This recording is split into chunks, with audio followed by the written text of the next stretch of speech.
السلام علیکم معزز ناظرین، ویلکم ٹو مائی چینل۔ تو چلتے ہیں معزز ناظرین ٹاپک کی طرف۔ حضرت عمر اور بوڑھی عورت کا واقعہ۔ حضرت عمر بن خطاب رضی اللہ تعالیٰ عنہ کا شمار خلفائے راشدین میں ہوتا ہے، اور آپ رضی اللہ کو اسلام میں عدل و انصاف کے قیام کے لیے یاد کیا جاتا ہے۔ حضرت عمر رضی اللہ کی خلافت کا زمانہ اسلامی تاریخ میں مثالی سمجھا جاتا ہے۔ آپ رضی اللہ تعالیٰ عنہ نے نہ صرف مسلمانوں کے خلیفہ تھے بلکہ ایک عظیم حکمران بھی تھے، جو اپنی رعایا کی خیر و خواہی کے لیے ہمیشہ فکر مند رہتے تھے۔ آپ رضی اللہ کا طریقہ یہ تھا کہ راتوں کو بھیس بدل کر شہر میں گشت کرتے تھے تاکہ لوگوں کے حالات کا جائزہ لے سکیں اور ان کے مسائل کا حل تلاش کر سکیں۔ ایک مرتبہ کا واقعہ ہے کہ حضرت عمر رضی اللہ تعالیٰ عنہ رات کو مدینہ کے گرد گشت کر رہے تھے۔ آپ رضی اللہ کو یقین تھا کہ اگر رعایا میں کوئی شخص بھی کسی مشکل میں ہے تو وہ اس کی ذمہ داری ہے اور اسے اس کے حل کے لیے بھرپور کوششیں کرنی ہوگی۔ اس لیے آپ رضی اللہ رات کو تنہا مدینے کی گلیوں اور محلوں میں گشت کیا کرتے تھے۔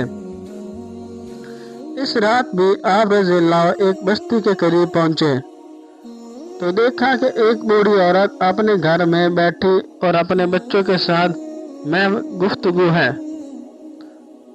حضرت عمر رضی اللہ نے دروازے کے قریب ہو کر اس کی باتیں سنی۔ بوڑھی عورت اپنے بچوں سے کہہ رہی تھی کہ صبر کرو، اللہ تعالیٰ ہمارے لیے کوئی راستہ نکالے گا۔ اس نے آگ پر ایک خالی دیگچی رکھی ہوئی تھی اور اسے بچوں کے سامنے رکھ کر چمچ سے ہلا رہی تھی جیسے کچھ پک رہا ہو۔ حضرت عمر رضی اللہ کو یہ منظر دیکھ کر بہت حیرانی ہوئی کہ آخر وہ عورت خالی دیگچی کیوں ہلا رہی ہے۔ آپ رضی اللہ نے دروازے کے باہر رک کر غور کیا تو بچے اپنی ماں سے کھانا مانگ رہے تھے اور بھوک سے رونے لگے تھے۔ بوڑھی عورت اپنے بچوں کو تسلی دے رہی تھی اور خالی دیگچی میں چمچ ہلا رہی تھی تاکہ بچوں کو لگے کہ کھانا پک رہا ہے اور وہ امید میں خوش ہو جائیں۔ حضرت عمر رضی اللہ کو یہ دیکھ کر بہت دکھ ہوا کہ ان کی رعایا میں ایسے لوگ بھی ہیں جو بھوکے ہیں اور کھانے کے لیے کچھ نہیں رکھتے۔ آپ رضی اللہ سے یہ بات برداشت نہیں ہوئی کہ آپ رضی اللہ کے دور خلافت میں کوئی بھوکا سوئے۔ حضرت عمر رضی اللہ نے دروازہ کھٹکھٹایا اور جب وہ عورت دروازے پر آئی تو آپ رضی اللہ نے اس سے پوچھا کہ کیا معاملہ ہے اور وہ دیگچی خالی کیوں ہے۔ بوڑھی عورت نے حضرت عمر رضی اللہ کو پہچانے بغیر کہا کہ ہم بہت غریب ہیں اور ہمارے پاس کچھ بھی کھانے کو نہیں ہے۔ میں نے دیگچی میں پانی ڈال کر بچوں کے سامنے رکھ دیا ہے تاکہ وہ یہ سمجھے کہ کھانا پک رہا ہے اور اسی امید میں وہ سو جائیں۔ حضرت عمر رضی اللہ نے اس کی بات سنی تو آپ رضی اللہ کا دل بھر آیا۔ آپ رضی اللہ نے اس سے پوچھا کہ خلیفہ عمر کے بارے میں کیا خیال ہے، کیا اس نے آپ کی کوئی خبر لی؟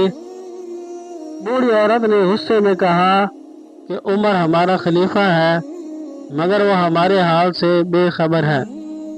اگر وہ اچھا حکمران ہوتا تو آج ہمیں بھوکا نہ سونا پڑتا۔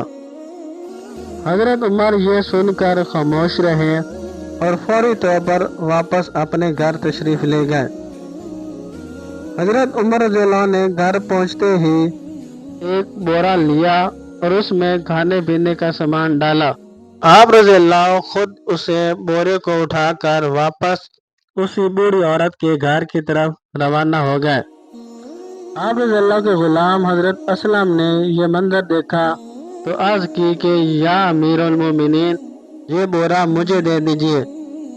میں لے جاتا ہوں۔ حضرت عمر رضی اللہ عنہ نے فرمایا، نہیں اسلم، قیامت کے دن میرے گناہوں کا بورا کیا تم اٹھاؤ گے؟ اس طرح آپ رضی اللہ خود بورا اٹھا کر اس بوڑھی عورت کے گھر پہنچے۔ جب حضرت عمر وہاں پہنچے تو آپ رضی اللہ نے اپنے ہاتھوں سے سامان نکالا اور کھانا تیار کیا۔ آپ رضی اللہ نے آگ جلائی اور بچوں کے لیے کھانا پکایا۔ بوڑھی عورت اس کے بچے یہ دیکھ کر حیران رہ گئے۔ کھانا پکانے کے بعد حضرت عمر رضی اللہ نے اپنے ہاتھوں سے بچوں کو کھانا کھلایا اور ان کے چہروں پر مسکراہٹ دیکھ کر سکون پایا۔ جب بچے سیر ہو کر کھانا کھا چکے تھے تو بوڑھی عورت نے دعا دی اور کہا، اللہ تمہیں جزا دے اور خلیفہ عمر کو ہمارے حال کی خبر دے۔ حضرت عمر یہ سن کر مسکرائے اور خاموشی سے وہاں سے روانہ ہو گئے۔ آپ رضی اللہ نے اس عورت کو نہیں بتایا کہ وہ خود عمر بن خطاب ہیں۔ اگلے دن جب اس عورت کو پتہ چلا کہ جو شخص رات کو اس کے گھر آیا اور اس کے بچوں کے لیے کھانا لے کر آیا وہ خود خلیفہ حضرت عمر رضی اللہ تعالیٰ تھے تو اسے بہت شرمندگی ہوئی۔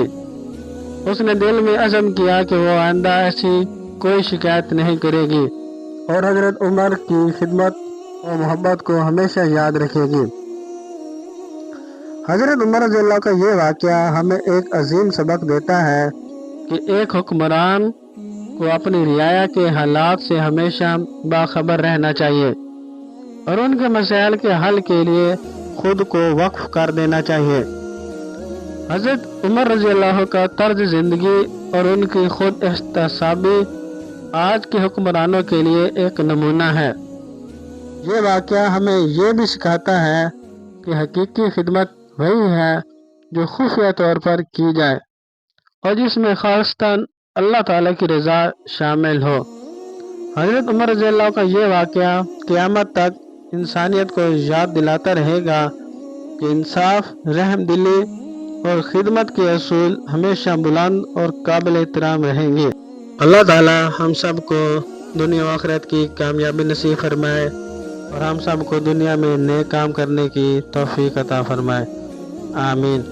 تو انشاءاللہ ملتے ہیں نیکسٹ ویڈیو میں، تب تک رکھیے گا اپنا ڈھیر سارا خیال اور مزید ایسی اچھی ویڈیوز دیکھنے کے لیے میرے channel Islamic stories voice of Umar کو سبسکرائب کریں، لائک کریں، شیئر کریں تاکہ میری حوصلہ افزائی ہو اور میں آپ کے لیے اچھی سے اچھی ویڈیوز لاتا رہوں۔ تو اپنا ڈھیر سارا خیال رکھیے گا، ملتے ہیں نیکسٹ ویڈیو میں۔